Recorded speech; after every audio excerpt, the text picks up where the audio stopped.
Good morning. Welcome to Detroit in black and white. No, we're not on the other station. We're here doing our first broadcast, podcast. This is uncharted territory. Good morning, Vanessa Moss, political consultant and attorney Vanessa Moss. Good morning. Good morning. Good morning, listeners to the Detroit Black and White podcast. This is Independence Day. Allan Lengel Had from the 7-year itch. Allan Lengel from Deadline Detroit, Washington Post, Detroit News, Eagle American. Eagle American, right? Exactly. Right. Well, good morning. Good morning, Adolph, Vanessa. Good morning, everyone. Listen, after 7 years, we taken a different road, more independence. Don't have to put up with the bullshit. We control our own destiny. A lot of folks over the years been saying you need to branch out. Y'all got something going. So here we are. Right. You know, Right. Did you want to explain to folks what happened? Why the sudden change so quickly? Well, a couple things. One, you know, when you're working for a station like 910, the mentality of the ownership there, Kevin Adele, I'll say, oh, it's, you know what? Come on, you can sell your own advertising, etc. And we want you to fill the airwaves, and that's what he says. But when he sees someone over there who know how to sell advertising, who know how to build a brand, he's like the mafia. He's like Al Capone. He want a part of what you got. In other words, he might want it all. So he got upset because he was too cheap to hire people to go out and get certain advertising, and he wants you to bring it to him. And after 7 years, he called me and said, hey, you know, I hear you doing a podcast. You know, what of it, etc. Okay, he hung up. And as we did our show last Saturday, you know, I was going out of town, so I had to leave early. Well, what is 15 minutes before the program in? Right, something like that. And I said, I'll see you next week. But I had a feeling, I was telling the young engineer there, you might not see me next week. Because I know how he operates. And what he did, as soon as I walked out the studio, I guess he was monitored the show. I get these phone calls. What happened? What happened? Right. Y'all are still on the air. No, they cut us off. Yeah. I mean, it's really. I mean, come on. You worked for the station for 7 years. You helped build the brand.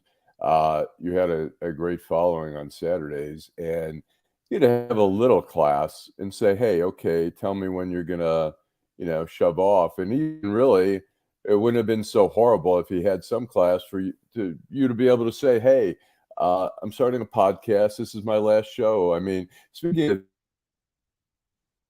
Randy Wimbley is leaving Fox. And he announced it yesterday on Facebook, and he says, he hates to leave, but he said, look, I'm going to the Wayne County Airport Authority. He's going to help with the communications there. And I was going to say, we were talking before the show started, I thought he was really a solid reporter. He was just good. He was really, he was an attribute. But he came in 2013. He was there for 10 years. He was at a small station in like Saginaw, Flint. Then he went to Memphis, and in 2010 he came here, and they were hiring people seasoned. Now we see like in the latest crop of reporters, some of them just seem like really small market reporters. They don't have the polish, they don't have the certain presence that people like Randy have had, and it shows. And I don't know if they're just saving money by bringing less experienced people on the air, but it's a loss when we're seeing people like him leaving and probably going for more money which is sad. I mean, back in the day, you know, he would You be making wouldn't dare, money. Lengel. Yeah. You wouldn't dare jump to. I'm covering city government, and then I jumped to city government. Well, I was offered a job with the Free Press when I was working for Coleman Young, and I left. Right. They wanted me to. They offered me the job. They wanted me to go over and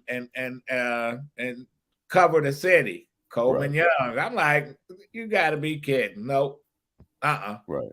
Nah, I know what you want. You want me to dig up the bodies that I helped bury. I want to make a comment about us leaving 9/10. What Kevin Adele did not know is that we have been talking about this for the last year or so. So we had things in the work. We just our exit was just a bit sooner than what uh, planned, but we had already planned on leaving the station. And as Alan said, it would have been classier for him to say, "Hey, okay, you guys are leaving, when is your last day?" But instead, you act like a street person, and and No, he's not a street person because there's rules and try to there's rules and regulations he in try the like streets. he's rough and tough, and he didn't even have a conversation. He sent the email. Man, get kick He rock. didn't send the email. Who sent the His email? minion sent the email. Minion sent the email, and then you start getting phone calls. I got a couple of phone calls and text messages. What happened? Listen, don't you know? Have you heard of the 13th Amendment? We go. We Yeah. out. Yeah. We're Yeah. independent. It's unfortunate. I mean, and Kevin, I've had conversations with Kevin. He's always been very cordial and nice, but he does not have a great reputation in the media circles for, when Nancy Derringer from Deadline Detroit was doing a feature on him, her and he threatened to have the TV truck come out to her house and broadcast, live from in front of her house. And she was like, we were just laughing. I mean, he was doing everything to try to bully her and getting some of his minions there at the station to try to, go after Deadline Detroit. And this was before the story was published. He was so fearful, and it wasn't a horrible story, but he tries to be a bully about it, and it's too bad because he's got some community assets here that he could really foster and really turn into a better station. Yeah, I want to say that for it to be an urban talk show station, I think that the platform was really great. People got a lot of information about not only what was going on in the city of Detroit, but Metro Detroit and outside of Metro Detroit, and you got it from different voices. So, you know, he has a wonderful platform. It's just that sometimes people can't appreciate what they have. So Right. you know. Here we Yep. are. Here we are. We're gonna do our thing. We're gonna continue to talk about the issues that everyone else is. Sometimes they talk about them, but they don't get into it like we can. Right. Listen, we got a award-winning journalist here in Allan Lengel, covered politics out in DC. People don't know that he was one of the big time union leaders here in Detroit, sacrificed his career here to make working conditions better for those who came after him. Was Even fired yes, fired 4 times at the Detroit News. Twice I was arrested twice for civil disobedience. Fired 4 times here and was not allowed to really come back to the news after the strike ended. And I was fortunate enough to get a job at the Washington Post in covering primarily federal and local crime, which included some political corruption in DC. And yeah, it was a great opportunity. But yeah, there's a history here in Detroit. We're all part of it. And I think the great part about the show is we talk about issues, and well, we're going to try to figure out ways to get callers to come back in. In the meantime, people can comment on Facebook, and we can post your comments, or if you have questions, because that's part of, I feel like every Saturday we get a sense of Detroit. We really get the flavor of Detroit. We get a sense of what people are thinking, and I think it's been great, you know. Right. Now, let me ask you guys something before we go on with the show. Were you born in the city of Detroit, Allan? Was it? Yes. You were in the city of Detroit. You, Adolph? Yeah. Oh, okay. All right. And did you guys grow up in the I grew up in Oak Park. And I grew up in Rollo Township. We were bused Oak Park. It's a whole history. I'm about to brag. Yeah. I was born in Detroit, and I grew up in Detroit. Yeah. I am a Detroit resident. I moved back here from DC, and I've been in the city for a while now. I was living near the stadium, Comerica Park, and now I live in Midtown. But yeah, it's. Well, a guy from the Upper Peninsula told me when I was in school that he was from Detroit. I said, you live in Iron Mountain. He said, man, Detroit is a state of mind. Right.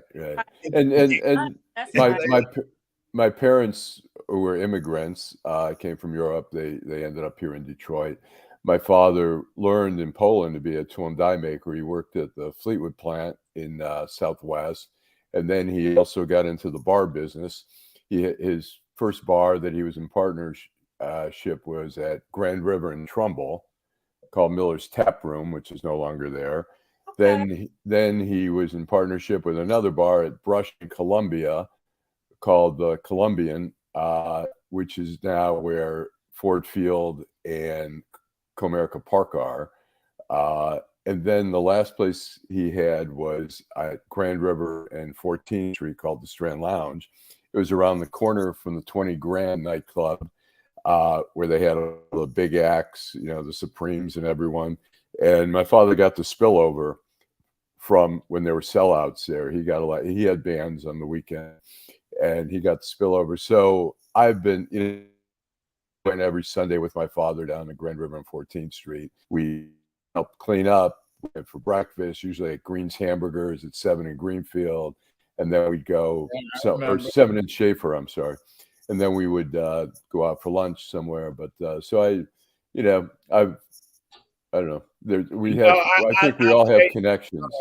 Allan was when I went to junior high school, I couldn't tell the difference with the white kids, the white guys. They all look alike, except Allan looked different. He was in my homeroom, and I saw him in the lunchroom. I said, "Aren't you in my homeroom?" That's how. But the rest, I was confused. And then Adolph, we had the same class at different times. I had the first hour, and Mrs. Turner, it was social studies, and Adolph had it later in the day. And we had a true and false test, 50 questions. And so the teacher at the end of class said, the answers are all true. And so, but she said, don't tell anyone, because I'm not changing the test for the other classes. So don't tell anyone else. So I see Adolph in the hall, and I go, they were all true. But I put a couple false. But right. But anyway, this is what we bring to the table. 40 years of experience here in Detroit with politics, from Coleman Young to Kwame Kilpatrick to Dennis Archer to Ken Cockrell. I dealt with them all. Ed McNamara, Duggan. I've been with Duggan, and I've been against Duggan. Kim Worthy. I took Kim Worthy, helped her get in office, and I've been against Kim Worthy. So I understand politics is like being on a debate team. You can argue both sides of the fence. So we don't always be in agreement here at Detroit in Black and White, but we you know, we state our case. Vanessa is the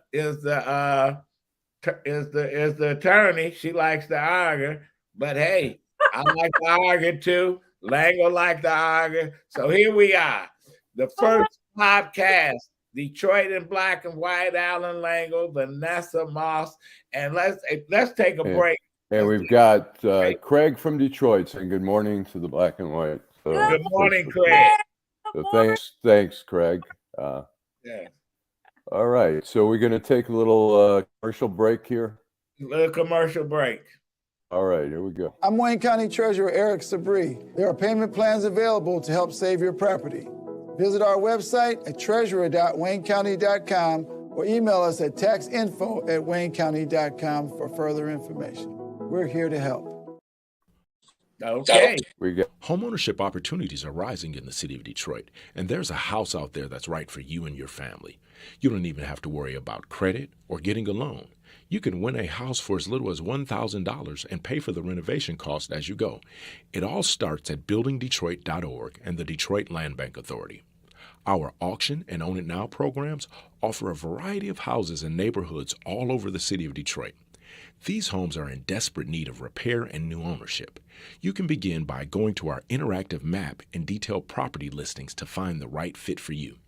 It won't be easy, and renovation costs are not cheap, but our compliance team is there every step of the way. We will help you track your progress and connect you with local discounts to save you more money.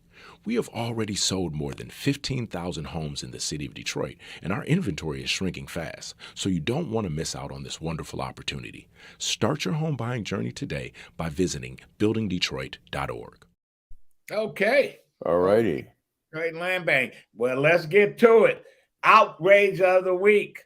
Vanessa, go to you.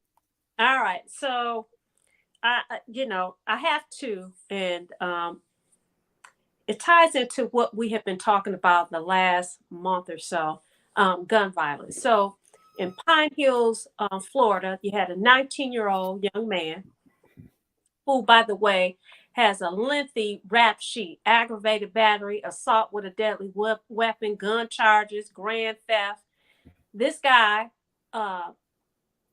shoots and kills a 9-year-old girl and her mother in their place, in the house.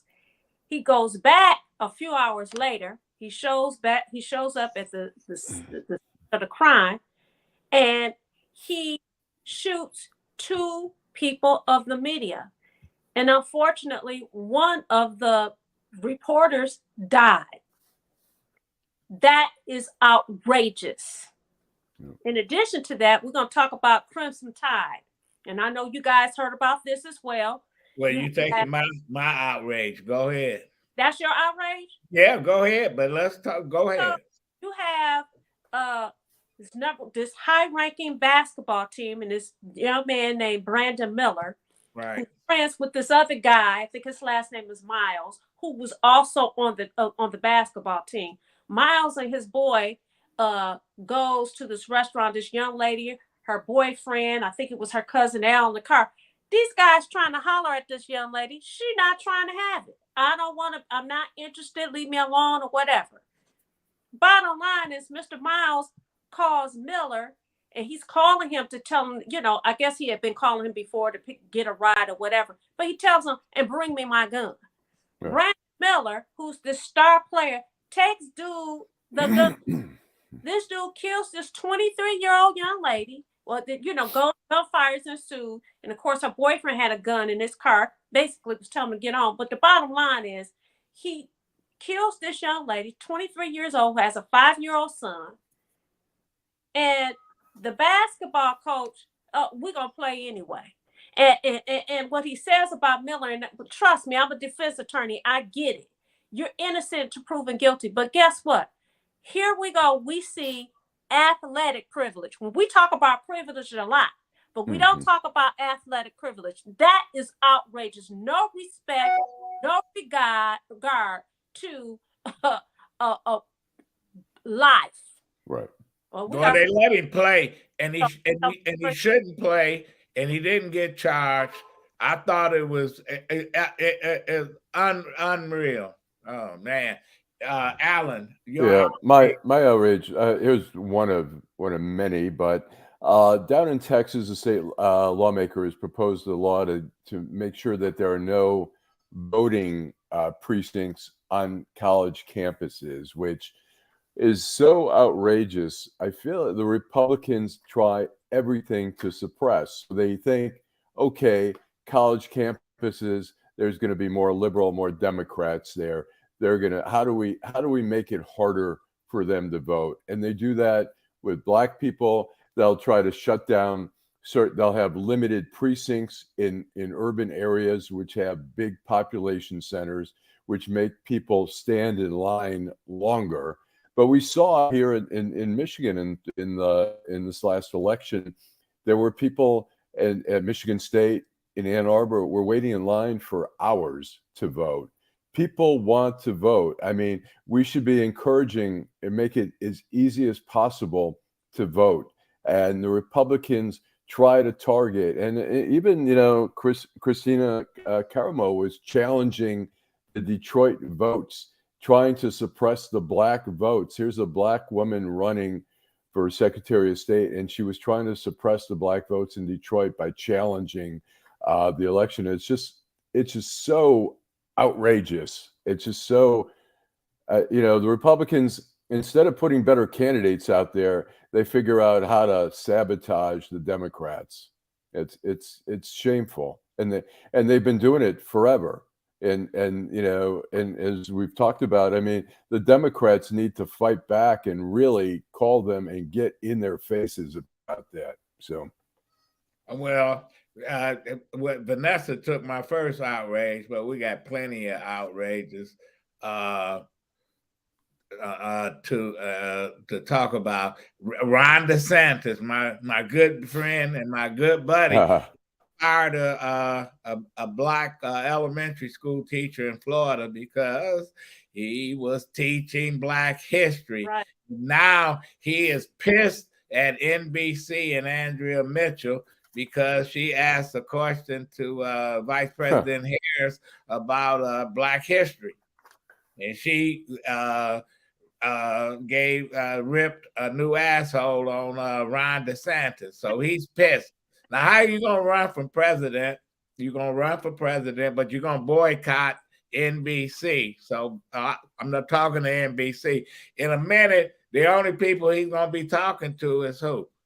Fox. It's probably Fox, but there's other little crazy Fox offshoots. But you know what? Fox is going to try to do some, journalism. I mean, forget Tucker Carlson and Sean Hannity. I mean, those guys are far, and some of the others are just too far gone.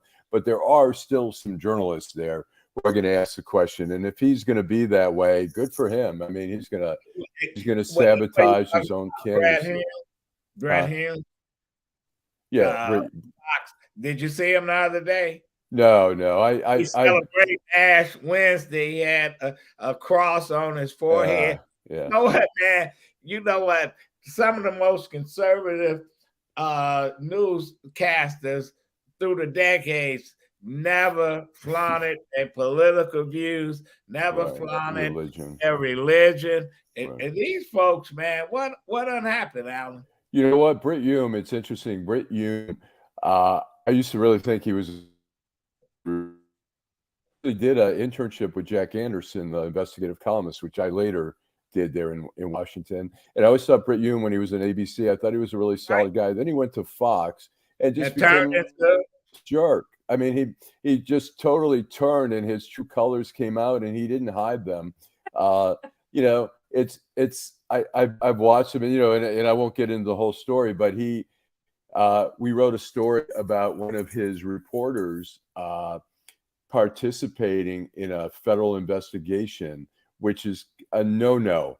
He was helping rat out Senator Shelby, which I'm not a fan of Senator Shelby, but me and another reporter at the Post, we wrote about it. And the reporter lied to Britt Hume and apparently told him, no, I didn't participate. I didn't cooperate with the FBI and the U.S. Attorney's Office. Britt Hume called the Washington Post, demanded a retraction, And basically, the Washington Post told him to go fuck himself.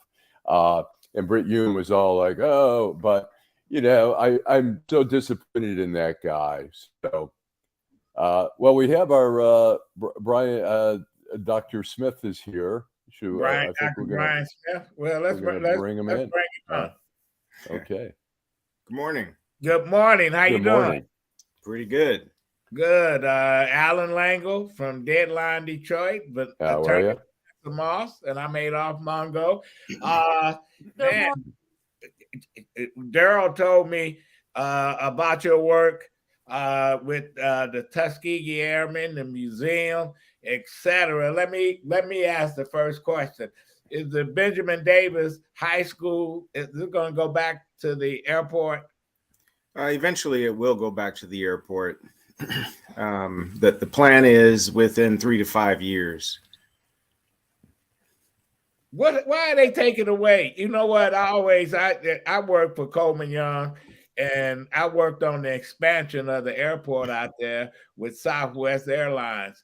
They had great potential, and the opposition from everybody in the world. I didn't understand it. We need another airport. At the same time, the city had an emergency manager. Detroit Public Schools had an emergency manager, and neither of them knew anything about aviation. So when the emergency manager for Detroit Public Schools looked at Benjamin O. Davis High School, he looked at the square footage of the school, including the hangars and places where you store airplane parts. And then he looked at the number of students and said, this is an inefficient school. Was not, and he wanted to merge it with another technical school, Go Lightly, the cooking school, not realizing if he moved it from the airport, they would lose all of their certifications to teach people how to fly and how to work on airplanes, which now is in great demand. You can walk out of high school at 18 and within a year and a half be making $100,000 a year working for Delta Airlines. Yeah, well, tell us about your work with the museum. So I joined the Tuskegee Airmen Detroit chapter in the mid-'80s, and my love of African-American military history prompted me to go to their homes and listen to their stories. So I'm sitting in their living room, listening to their stories, and they start to invite me to their meetings. And once I become a regular, attendee at the meetings, well, we got to put you to work. And I come from a family that is one of service. So it was just natural for me to take up my love for flying, introduce young people to that love of flying. At the time, I was already an engineer and I couldn't take the salary cut necessary to become a commercial airline pilot. Now, had I known, in high school, I could have made that choice and I'd be an airline pilot now. So I was a bit frustrated that no one told me African Americans could fly airplanes for, the major airlines. The racism that the Tuskegee Airmen experience, I thought was a barrier. And that kind of got me upset. So I determined I would expose young people for the rest of my life to careers in aviation and aerospace science, because I am an engineer. And that's how we got started. Okay, tell us how do a student go about getting certified? All they have to do is come to us. We meet on Thursday evenings, and we have ground schools twice a year. So the ground school will take a teenager starting at age 14 and tell them all of the technical knowledge they need to know to fly an airplane. It'll prepare them for the FAA written exam. And if they do well on those chapter tests, we give them a scholarship to fly, and take lessons. And that scholarship is pretty much for free. They supply books, their headset, their charts, and we teach them how to fly. It could take anywhere from 3 months to a year, depending on how much time the student can dedicate to get their private pilot license. Now, what universities offer these courses that certify students as pilots? I know Purdue is one. Yeah, we have some very good universities in Michigan. So the best one, or the most known, is Western Michigan University, and they rank number 3 in the nation as far as quality. Wow, that's impressive. Oh, yeah, that is. Did not know that. What's the other ones in Michigan? So there's Andrews University. That's a secret, it seems. No one knows about that school. Now, it's a religious school, right, but it has a very good aviation program also. I interface with both Western and Andrews University. Then Eastern is starting up their flight school again. And there might be 1 or 2 others, but I'm not sure. I just can't say, if the schools in North Michigan have started up their flight programs. Now, they're all thinking about it. And I hear rumors of aviation maintenance schools starting, even coming to Detroit to get ideas and equipment to start their maintenance school in other areas. So this shortage in mechanics and pilots is a windfall for a young person who, may not know what he wants to do and may not want to go to college. He can not that I'll put the hot button and the GPS to ensure that we get this program rebooted out at the city airport. It's like, I drive by there once in a while, and man, it make me sick, because we fought to get those runways together. We fought to make this airport a world-class airport, and you look at it, and I flew out of city airport on some private jets with some clients, and it's just ridiculous that we got a jewel right in the middle of the city, and we're not using it, and the kids are being denied an opportunity for careers. That is the frank and reality, that we have to, expose our youth. Now, the museum had a Black History program called Perseverance last week, and we invited not the general public, but we invited business leaders, and we had members of city council. We had the school board chairman, Detroit Public Schools CD chairman, at that meeting, and we exposed them to what we're doing. And I think we're going to get some traction on them listening to what is available for their students and what the museum can offer. And if they reboot Benjamin Davis High School, it can, using our facilities, come back to the airport and get a CTE program in aviation maintenance. Now, that program would feed into schools like MIAT in Belleville.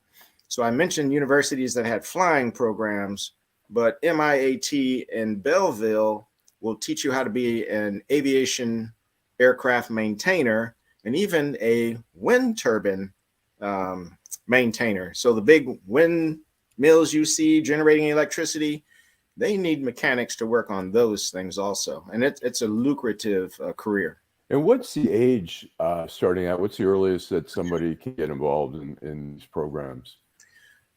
10 years old. Now, I say 10 years old because we have to start changing minds and getting people ramped up to what they need to know in order to apply for a job at the age of 18. So most of these jobs, you need to be 18 with a high school diploma.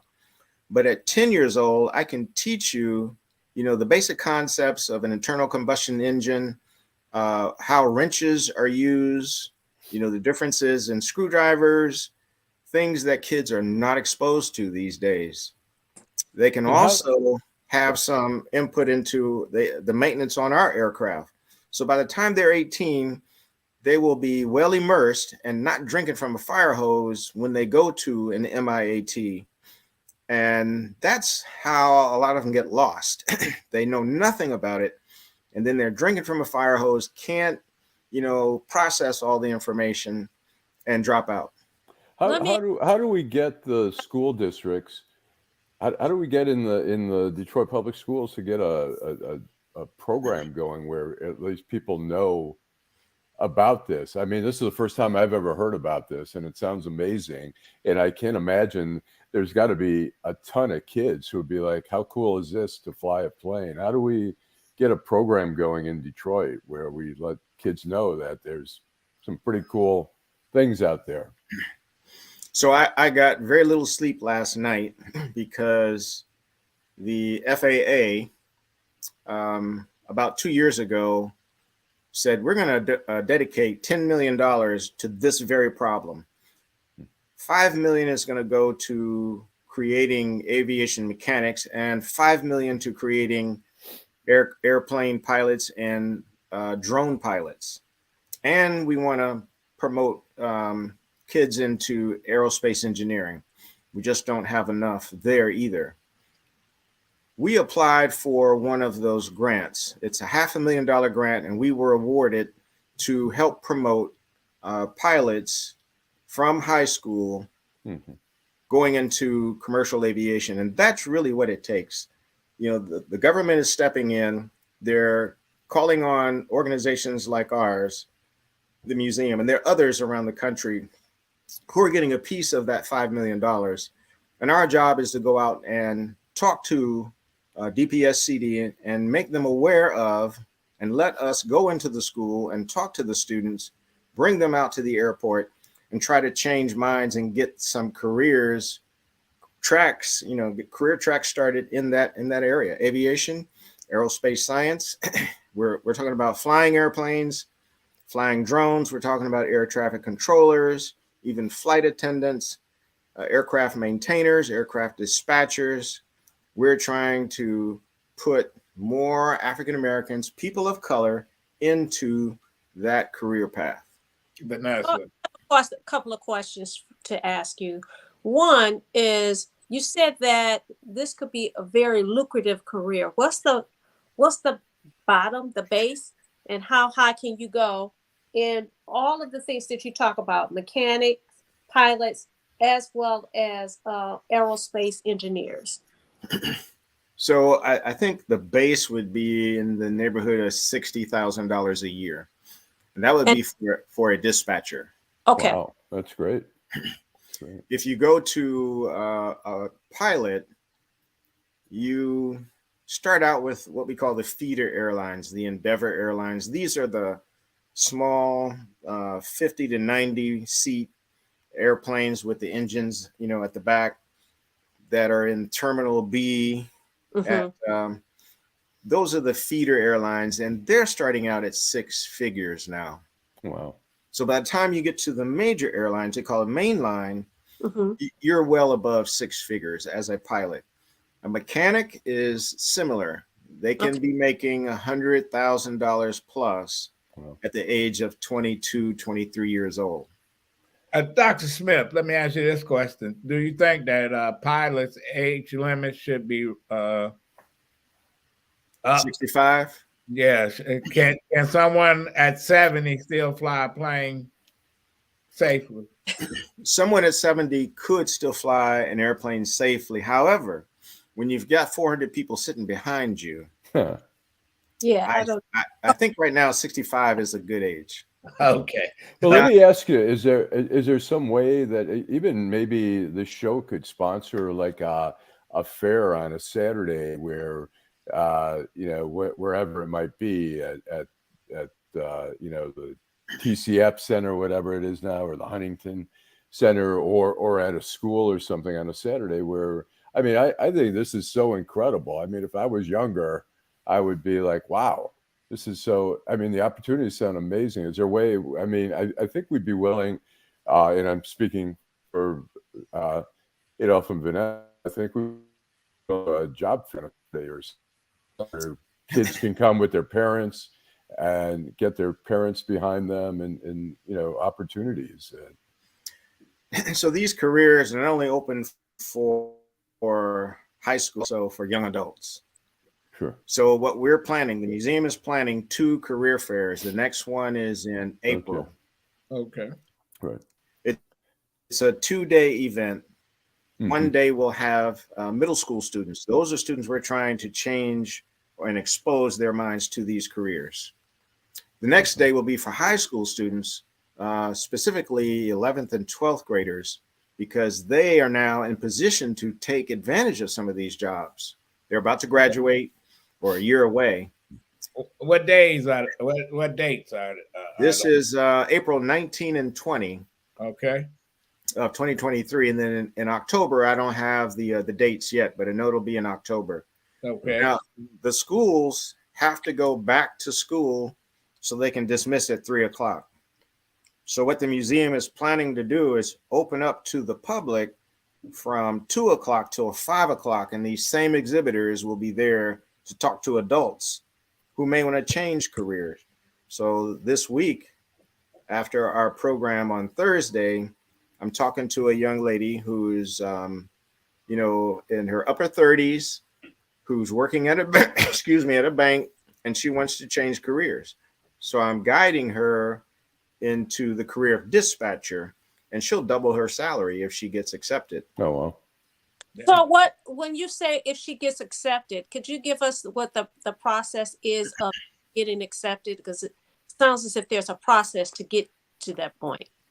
It is. Now, a dispatcher is a pretty serious job. You're planning the flight. It could be from Detroit to Dubai. You're planning that flight for a pilot hauling cargo. You've got to plan his fuel stops. You have to be aware of the weather, the winds aloft. If he has a headwind, it's going to slow him down. He's going to burn more fuel. So this person has to be aware of all these things, the performance of an airplane. If an engine can't run at full speed, how does that delay the flight? So there's a lot of technical information that has to be learned and understood. So there is a FAA written exam that you must pass, as well as an oral exam. And once you pass those 2, then you can start on a job pretty much like an apprentice, someone looking over your shoulder. Mm-hmm. So this person has to be able to handle the simple math. I say simple because there's no calculus or differential equations involved, but it's pretty much simple arithmetic. And they have to understand all the technical information about the airplane and the things the pilot would need to know about the weather in order to have a safe flight. Okay. A quick question. How many survivors are left of Tuskegee Airmen, the original group? So we're not tracking all of them, but we do know that only 3 of the combat experienced pilots are still alive. And one of them is here in Detroit. Yeah. Okay. I was fortunate enough to speak to the late Mayor Young about his experience at Tuskegee. He washed out. He was a bombardier. His time there was fighting racism in the officers' clubs. Benjamin Davis. They were pissed off that you had Nazi prisoners of war had access to officers' club, and black officers who's fighting for freedom couldn't go in too. So yeah, he loved the Tuskegee Airmen, and people say, "Oh, didn't he fly?" He said he didn't fly. He trained as a bombardier, and so it's great to have you on. But before we let you go, you're involved in some other things, stem cell education. Why is that important in our community? I have a degree in biomedical engineering, and the emphasis is on biomechanics. In that field, there are very few African Americans, people of color, and it's a very important field. I did work discovering the injury tolerance for the human body for the purpose of making cars safer and military vehicles safer. And the diversity there is very little. So we need more African Americans to get into the STEM career fields so that we can supply our way of thinking to the problems that are solvable. When I got my dissertation problem, in order to get a PhD, you got to solve a problem that no one else has solved, at least in the science area. And two people had attempted to solve this problem before I got the project. And I was able to add, my 2 cents and a lot of prayer and got the problem solved in good time. So that's why I also promote, biomedical engineering. And it's such a broad field. You can be into biomechanics or, like, as you said, stem cell research. That's sorely needed in the African-American community. Well, any other questions for Dr. Smith? I'll just say that when these programs are coming, when you're having these job fairs, if you let us know, we're more than glad to let people know about it. And I was even thinking of you guys doing a live podcast from the job fair. Oh, that'll be great. That sounds great. That sounds great. And there'll be many opportunities. I graduated from Wayne State. I love Wayne State, and I'm working with them on their engineering summer camps as well as aviation camps. So there's an opportunity there also to come to an ACE Academy. It's Aviation Career Education. We're actually doing 4 of them in the Detroit area. 1 will be virtual, 2 at Wayne State. And you can help us tell the world by them actually seeing the kids doing, the ACE Academy activities. Right. So you're invited. Okay, great. Do it. I'm happy to know that you are a Wayne State warrior. So am I. Yes. But before a Wayne State warrior, I'm an HBCU attendee. Where? Oh, my parents made sure I had that in me before. In fact, my parents taught at an HBCU. So I grew up on the campus of Oakwood University. And that's my alma mater. Wayne State is just, I finished up at Wayne State, but no, Wayne State's cool. But well, we want to thank you, Dr. Brian Smith, and we're gonna take you up on your offer. Tuskegee Airmen, the museum, teaching these kids that they can have a great careers in aviation. You know? Yep. It's awesome. Okay. Thanks. Based on what he said, there's also opportunities for people who maybe in their 20s doing something 30s and want to change their career. So that's awesome. Yeah. Thank you, Dr. Brian Smith. Thank you very much. Thanks so much. You're welcome, and thank you. Thanks, Dr. Smith. Appreciate it. Let's go to a commercial spot, and then we come back and continue the conversation. We'll talk about the nut that took over to the GOP.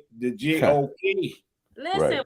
And we'll watch a little video of her ranting. We're getting a lot of text messages. That's why I keep going off screen. All right. Somehow 910 is directing them to go somewhere else. Of course, I'm texting people and letting them know. Oh, okay. Detroit in Black and White YouTube, or join Detroit in Black and White on Facebook. Facebook, right. Or you can go on Deadline Detroit. But this is our first one. We're going to get better and better and better. Right. And no questions. I'm Wayne County Treasurer Eric Sabri. There are payment plans available to help save your property. Visit our website at treasurer.waynecounty.com or email us at taxinfo@waynecounty.com for further information. We're here to help. Okay. Nearly 30,000 vacant lots all over the city of Detroit are for sale right now. That's right. Nearly 30,000 vacant lots are available now, starting at just $100. The lot next to your house or the lot down the street. Make it yours today in just a few simple clicks. Find out if it is available by visiting buildingdetroit.org. At the Detroit Land Bank Authority, side lots are just $100 and neighborhood lots sell for $250.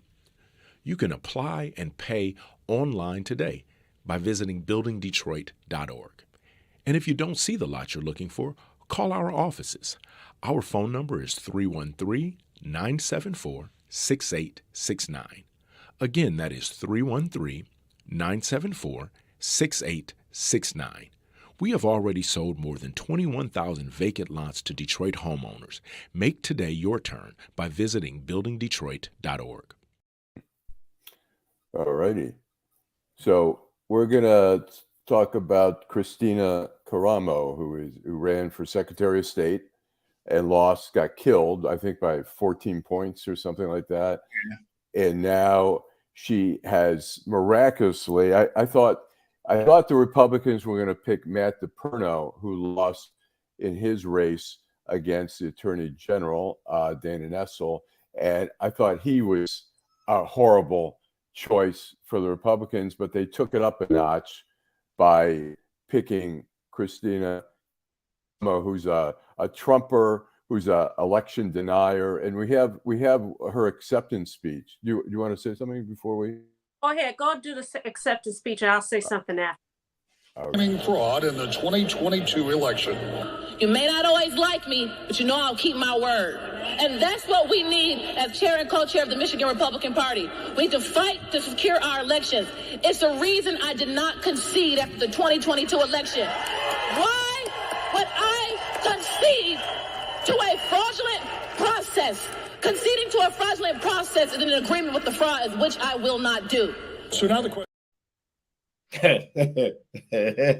Go ahead, Vanessa.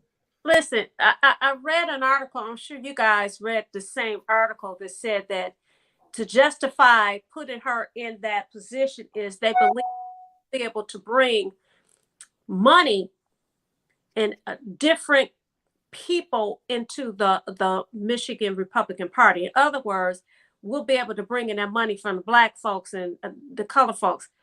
Lady, that's not going to happen. Yeah. Guys, that is not going to happen.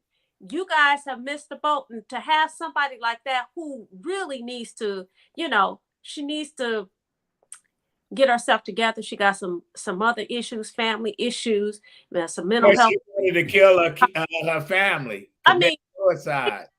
Exactly. I feel bad for her because to me, this was just a setup for failure as far as I'm concerned. Well, I got some money for her. Tell her to go buy a Monopoly game. I think some Bitcoins. She's an election denier, as you can hear there. I mean, she was such a horrible candidate. They could not have picked a worse candidate to run against Jocelyn Benson, who is a pretty solid Secretary of State.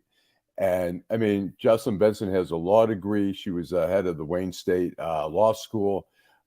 She knows her stuff. And she ran against this crazy woman who lost by, I think, 14 points or something like that. She got killed. And so what do the Republicans do? They pick the worst person.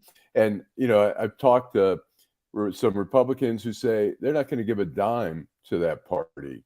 And they're basically conceding for 2024. We're not going to help. And you need money. I think the Democrats, we saw like with John James in Macomb, Carl Marlinga, if the Democrats had put $1 into that race, Carl Marlinga would have won. And in Congress, they didn't want him.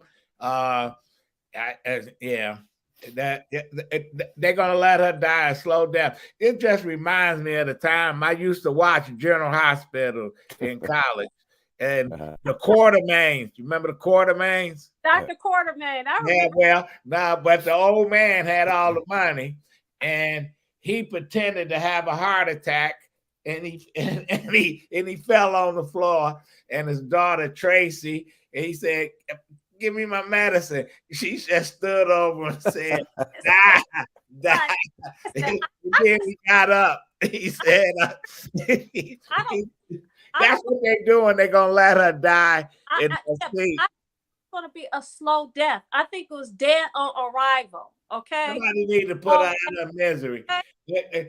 She ran the divorces away. She ran everybody that bankrolled the Republicans. They didn't want their money, etc. So here we are. Good for the Democrats, or are they going to do anything? We don't know that. We don't know that. It's an amazing opportunity right now, and it's look, parties come back, parties hit rock bottom. Eric said. Eric Brown said that the GOP is deader than roadkill. I disagree, Eric. You in some roadkill, you can go and cook it. I think you can't even cook this roadkill. It's tainted. It's poison. They want to throw it out. Listen. I don't. If the Democrats don't take advantage and push their agenda through, then shame on the Democratic Party. Yep. Yeah, it's disgraceful, really. I mean, and like you say, I mean, the Democrats have this amazing opportunity now. No money's going to be coming in. I mean, the Republican National Committee with Rona Romney McDaniel, she made money. We're going to have a Senate race in 2024, and they'll put some money in because they're desperate to win. That Senate. So they'll put some money in, but locally, I mean, it's horrible for the local party here. Well, we coming up this to the end of our first show. I'll go to you, Vanessa. Your final thought. Well, you know what? This is our first show, and we of course plan on doing it a little bit longer. This is our first show. As I indicated, we're going to get better with time. There are people there in the comments. Thank you, Tracy Huff. Thank you, Craig. Thank you, Eric. Thank you, Miles Wilson. Thank you to all. Karen Wells. Want you guys to spread the word that we're on a new platform, and looking forward to Detroit in Black and White next week. And I can't wait for us to get it together where we are in a studio. I'm really excited about that. All right. Well, yeah, I mean, I think people have to let people know. I mean, to join the Facebook page called Detroit in Black and White, where we'll be posting that. We also have a YouTube channel, which if you subscribe to it, you'll be notified of. Okay. It's been fun, and I look forward to. We're gonna be taking phone calls in the future. We're gonna continue to the kick butt. We're gonna talk about the issues that nobody really want to talk about. I want to thank Dr. Brian Smith. That was great. Eye-opening, very eye-opening. Yeah, I learned a lot.